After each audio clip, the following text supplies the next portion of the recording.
Assalamualaikum warahmatullahi wabarakatuh. Mulai belajar, kita baca doa dulu. Seperti biasanya, Bismillahirrahmanirrahim. Raditu billahi rabba wa bil islami dina wa bi sayyidina Muhammadin nabiyyan wa rasula wa bil qur'ani imaman wa hukma wa bil mu'minina wal mu'minat kullum ikhwana. Allahumma aftah qalbi futuhal arifina was salihin. Allahumma aftah qalbi futuhal arifina was salihina. Allahumma aftah qalbi futuhal arifina was salihina. Rabbi zidni ilman nafi'a warzuqni fahman wasi'a. Untuk pelajaran selanjutnya, Ibu mau ulang yang kemarin. Yang kemarin itu adalah runtuhnya dinasti Umayyah berikut sekaligus berdirinya dinasti Abbasiyah pada tahun 750 Masehi atau 132 Hijriah. Sebab-sebab runtuhnya yaitu nomor 1, pengangkatan putra mahkota lebih dari 1. Yang kedua, fanatisme kesukuan. Yang ketiga, adanya pola hidup mewah di lingkungan istana. Yang empat,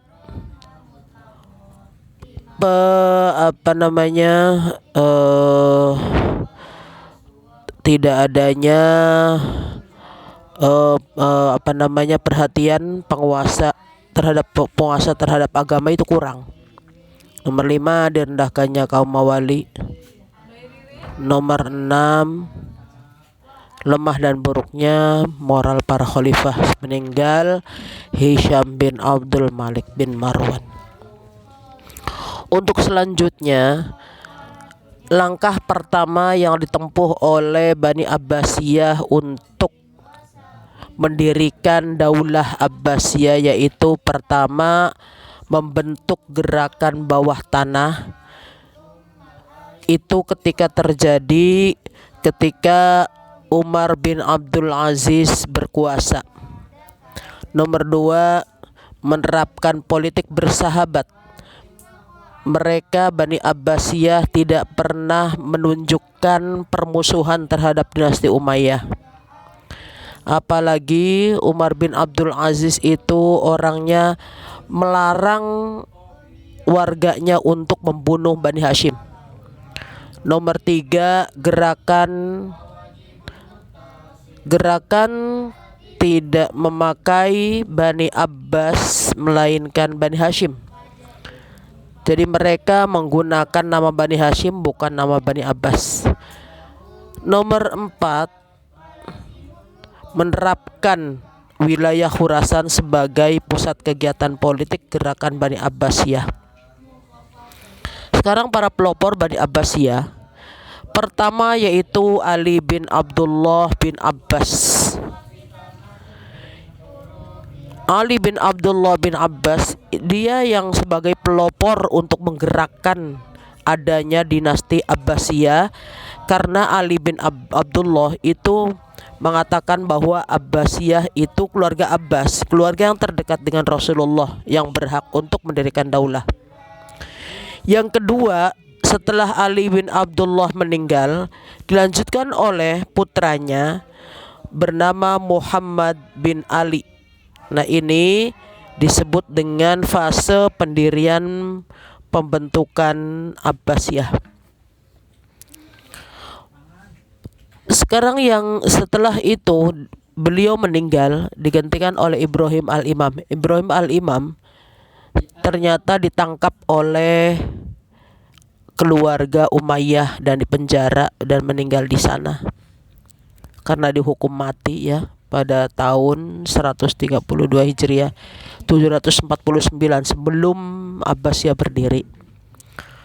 Dan dilanjutkan gerakan Abbasiyah dilanjutkan oleh Abu Muslim al-Khurasani dari Persia yang menggerakkan para kaum Mawali dan kaum Syiah.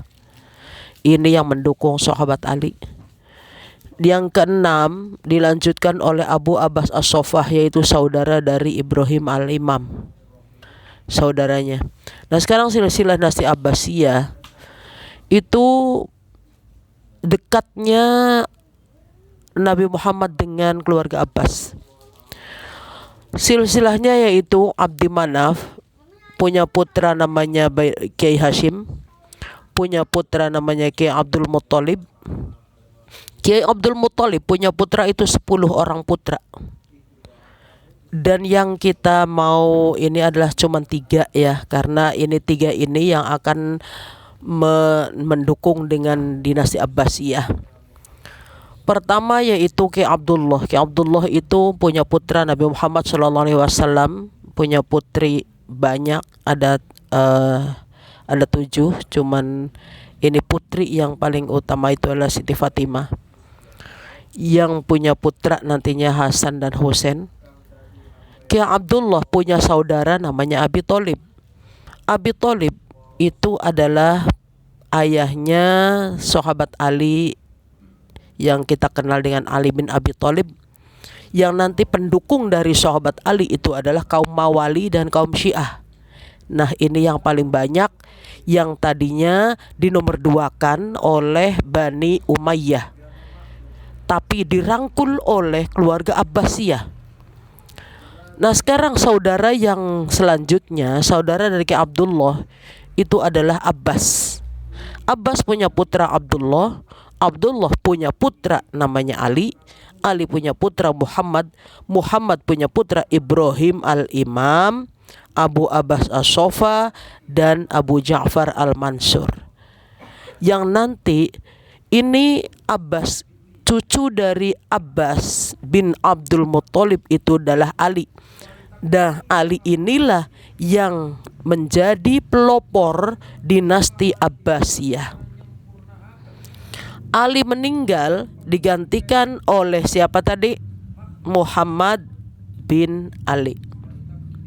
Muhammad bin Ali meninggal digantikan oleh putranya bernama Ibrahim al-Imam. Ibrahim al-Imam ternyata ditangkap oleh keluarga Umayyah. Akhirnya meninggal di sana karena dihukum mati oleh keluarga Bani Umayyah, dan dilanjutkan oleh Abu Muslim al-Khurasani yang nanti dia adalah sebagai panglima dari kaum Syiah. Setelah itu barulah Abu Abbas as-Sofa, saudara dari Ibrahim al-Imam. Nah, pendiri dari Abbasiyah ini adalah Abu Abbas as-Sofa, Abu Ja'far al-Mansur, dan Ibrahim al-Imam sudah mendirikan dinasti Abbasiyah. Cuman Ibrahim al-Imam tidak sampai atau belum sampai menjadi khalifah, tapi ternyata sudah meninggal duluan. Jadi Abu Abbas as-Sofa adalah khalifah pertama dari dinasti Abbasiyah. Yang kedua, dinasti Abbasiyah oleh Abu Ja'far al-Mansur, dan kedua khalifah ini belum pernah dipengaruhi oleh siapapun. Belum pernah dipengaruhi oleh siapapun, karena nanti pada saat ada periode kekhalifahan dinasti Abbasiyah itu nanti ada periode pertama, ada periode kedua, ada periode ketiga, ada periode keempat, ada periode kelima. Nah, itu. Nah, belum dipengaruhi oleh siapapun itu ketika Khalifah Abu Abbas as-Sofa dan Abu Ja'far al-Mansur. Khalifah Abu Abbas as-Sofa itu biasa disebut dengan si penumpah darah. Ya, as-Sofa itu penumpah darah. Itu julukan. Pada dinasti Abbasiyah nanti akan dipimpin oleh 37 khalifah. 37 khalifah, yang khalifah pertama dan kedua itu tidak dipengaruhi atau belum dipengaruhi oleh pihak manapun. Nanti periode pertama itu periode yang dipengaruhi oleh pengaruh Persia. Ya, oleh pengaruh Persia. Nanti pengaruh Persia itu mulai dari Khalifah Al-Mahdi. mulai dari Khalifah Al-Mahdi sampai 7 khalifah itu nanti baru dipengaruhi oleh Persia. Kenapa kok sampai dipengaruhi Persia? Karena yang berperan adalah orang-orang Persia. Nah, nanti yang kedua itu dipengaruhi oleh bangsa Turki pertama. Disebutnya Persia pertama, Turki pertama. Turki pertama ada yang mengatakan dipimpin oleh 13 khalifah. Dan di buku yang lain itu ada 12 khalifah yang memimpin. Ya. Nanti itu tugas kalian, silahkan dikelompokkan. Khalifah pertama itu dari Al-Mahdi sampai siapa? Karena ada 7 khalifah. Yang periode kedua, pengaruh Turki pertama itu adalah ada 13 khalifah. Sampai siapa gitu ya. Nanti kalian itu sebagai kalian mencari data seperti itu, nanti tugasnya itu ya. Tugasnya dengan silsilahnya, di tugasnya itu. Silsilah dinasti Abbasiyah yang tadi Ibu sebutkan, kalian nanti ditulis lagi buat PR. Nanti kalau umpama kita ketemu, kita tunjukkan ke Ibu, nanti kumpulkan lagi semuanya ya. Demikian untuk pelajaran yang kedua ini, tolong kalian perhatikan dan kalian catat ya. Daftar hadirnya silahkan kalian isi dengan like-nya ya. Assalamualaikum warahmatullahi wabarakatuh.